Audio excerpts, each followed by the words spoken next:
어제 하루 국내에서 코로나19 확진자가 1,455명 발생해서 11일 연속 네 자릿수를 이어갔습니다. 최근 전국적인 확산세 양상을 보이면서 비수도권에 대한 5인 이상 모임 금지 조치가 이르면 내일 발표될 예정인데요. 자세한 내용 전문가 모시고 이야기 나눠보겠습니다. 김정기 고려대 약학대학 교수 나와 계십니다. 안녕하십니까? 안녕하세요. 네, 앞서 저희가 전해드린 대로 신규 확진자 1,455명 발생을 했습니다. 지금 11일 연속 네 자릿수대를 이어가고 있는 상황인데요. 현재 상황 어떻게 분석을 하고 계십니까? 일단 뭐 여전히 확산세는 유지되고 있다 이렇게 보는 게 맞을 것 같고, 일단 제가 예측하기에는 이번 주, 그러니까 오늘 정도나 어제 정도의 수치로는 거의 2,000명 가까이 육박할 수도 있다라고 보고 있었는데, 일단은 그렇게 크게 증가하는 양상은 보이지 않고 있습니다. 근데 다만 다음 주 정도에가 어느 정도 정점에 도달할 가능성이 상당히 높다 이렇게는 평가를 하고 있고요. 네. 지금 약간 뭐 신규 확진자가 그러니까 1,600명대를 보였던 거에 비해서 더 증가를 하지 않는 이유 중에 하나는 네. 어쨌든 지금 수도권에서 4단계 적용을 하고 있고, 이런 부분들이 일정 부분 반영되는 게 아닌가 이렇게 생각은 하고 있습니다. 네. 근데 지금 수도권에서 4단계 적용을 하고 있습니다만, 이게 4단계가 어느 정도 효과를 발휘할 거냐라는 거는 아직까지 여전히 의문점이 좀 있고요. 그러니까 지금 상태로 장기화됐을 때는 그 자영업자분들에 대한 어떤 경제적인 부담이 훨씬 더 증가를 할 수가 있기 때문에 네. 조기에 빨리 지금 안정세를 그러니까 감소세를 보여야지만 아무래도 지금 상황을 좀 타개하는 게 더 맞지 않나 이런 생각을 가지고 있습니다. 그러니까 네. 지금 상태로 뭐 1,000명대를 넘어서는 수준이 상당히 오랫동안 지속이 되다 보면 네. 이게 뭐 사회적인 문제로도 발전할 수가 있고 경제적인 문제로도 발전할 수가 있고요. 더군다나 지금 델타 변이 바이러스가 우점화될 가능성이 8월 달에 훨씬 높거든요. 네네. 그렇게 되면 확진자가 더 증가할 수도 있고, 더군다나 환절기가 도래를 하게 되면 델타 변이 바이러스의 임상 증상의 특성상 감기하고 또 구분이 잘 어려운 부분이 좀 있습니다. 그래서 네. 이러한 부분 때문에 더 어려움을 겪을 수도 있다. 그래서 일단 단기간에 지금 상황을 빨리 좀 안정화시킬 필요는 있다라는 생각을 가지고 네. 있습니다. 예, 여러 가지 변수가 있겠습니다만은 글쎄요, 좀 1,000명 이하대로 좀 감소하는 그런 모습을 보일 수 있는 시기에 어떻게 좀 예상을 해볼 수 있겠습니까? 일단 지금 단계로 쉽지는 않아 네. 보입니다. 그러니까 지금 현재 수도권 4단계가 과거에 우리 5단계 사회적 거리 두기 시스템에서 이제 한동안 2.5단계를 수도권에서 적용을 했었거든요. 네네. 그때와 비교를 했어도 실제로 방역 조치가 완화돼 있는 측면이 분명히 있습니다. 그래서 이러한 부분들이, 그러니까 지난 3차 유행 때랑 비교를 해보면 3차 유행은 기존의 바이러스가 유행을 주도했던 반면에 지금은 델타 변이 바이러스가 유행을 네네. 주도하고 있거든요. 그러니까 전파력이 국내외 전문가들이 예견했던 것보다는 훨씬 더 강해 보입니다. 그렇기 때문에 지금 정도의 이 방역 조치만으로 가능할까, 1,000명 아래로 다시 감소시킬 수 있을까, 이러한 부분들에 대해서는 여전히 의문점이 좀 많이 남아 있습니다. 네, 그리고 위중증 환자도 또 증가를 하는 그런 모습을 보이고 있다고요.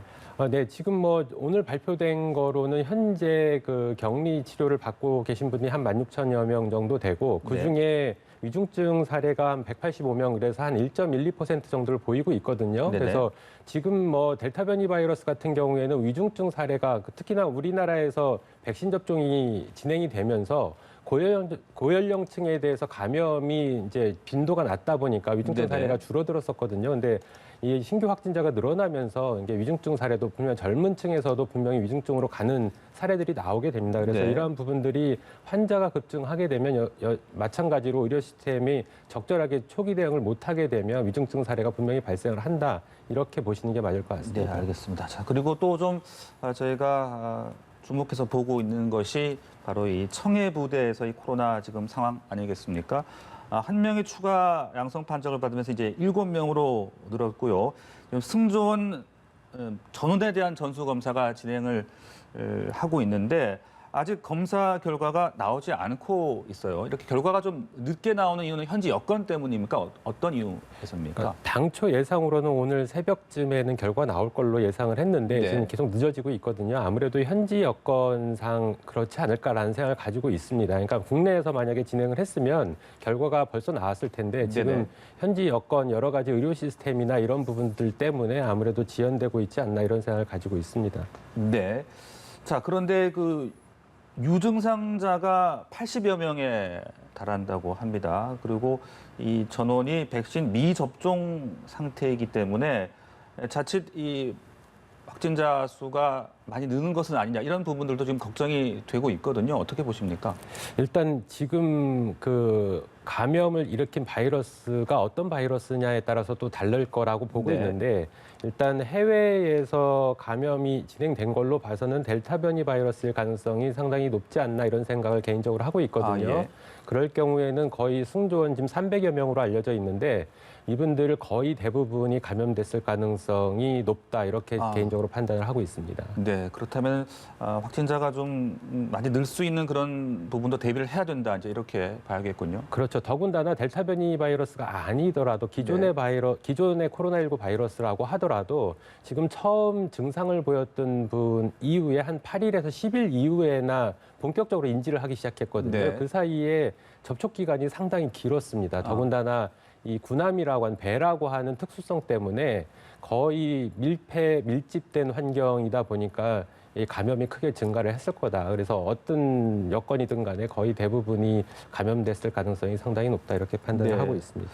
그런데요, 이게 그 앞서서 자가 검사 키트를 통해서 검사를 했잖아요. 네. 그때는 음성이었던 것으로 나왔다고 하는데 그럼 이 부분은 저희가 어떻게 이해를 해야 되는 겁니까? 지금 이게 국방부에 처음 발표하고 나중에 발표하고 네. 조금 변복이 되는 부분이 있는데 처음에는 항체 검사 키트를 사용을 했다라고 얘기를 했다가 지금은 다시 항원 검사 키트를 썼다라고 얘기를 하고 있거든요.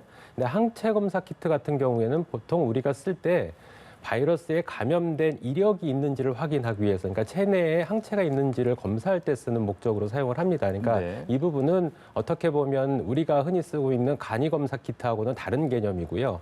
그리고 만약에 항체 검사 키트를 썼다고 하면 보통 항체가 감염 이후에 형성되는 기간이 최소 1주에서 2주가 지나야지만 몸속에서 항체가 검출 범위로 검출이 되거든요. 그렇기 네네. 때문에 당연히 음성이 나왔을 거고 만약에 항원 진단 키트를 썼다라고 하더라도 일단 위음성일 가능성도 배제할 수는 없습니다. 근데 다만 아무리 우리 그 검출률이 떨어진다라고 얘기를 하더라도 일부분에서는 네. 양성이 나왔어야 되는 건데 그러니까요. 네. 이런 부분들은 조금 의문점이 좀 있다라고 생각을 하고 있습니다. 네, 바로 이 자가 검사 키트가 정확한 것이냐 이 부분도 사실 계속 얘기가 되고 있지 않습니까?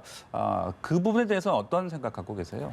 일단 자가검사 키트 같은 경우에는 보조수단으로 사용을 해야지 네. 이걸 그 진단용으로 쓰는 거는 맞지 않다라고 봅니다. 그러니까 초창기에 자가검사 키트 도입 단계에서 논란이 있을 때 저는 반대 의견을 냈었거든요. 왜냐하면 위음성 때문에 그렇습니다. 네네. 그러니까 장점과 단점을 다 가지고 있는데 장점 같은 경우에는 신속성 그리고 그렇죠, 보편성이 있습니다. 그래서 보통 30분 이내에 검사 결과가 나오고 시료 채취하는데 약간의 문제는 있습니다만 보편적으로 국민들께서 전문성이 없어도 가능하거든요. 근데 반면에 이 그 위음성이나 위양성이 나오게 되는데 특히 위양성은 차치하고 위음성 같은 경우에 네네. 감염됐음에도 불구하고 음성으로 나오게 됩니다. 그렇게 되면 보통 그러고 나서 PCR 검사를 다시 받아야 되는데 대부분 일반 국민들께서 검사 키트 썼더니 음성이야. 그러고선 진단소, 그러니까 선별진료소를 방문하지 않는 경우가 발생을 네네. 하게 되거든요. 그렇게 되면 접촉에 의해서 전파가 이루어질 수 있다.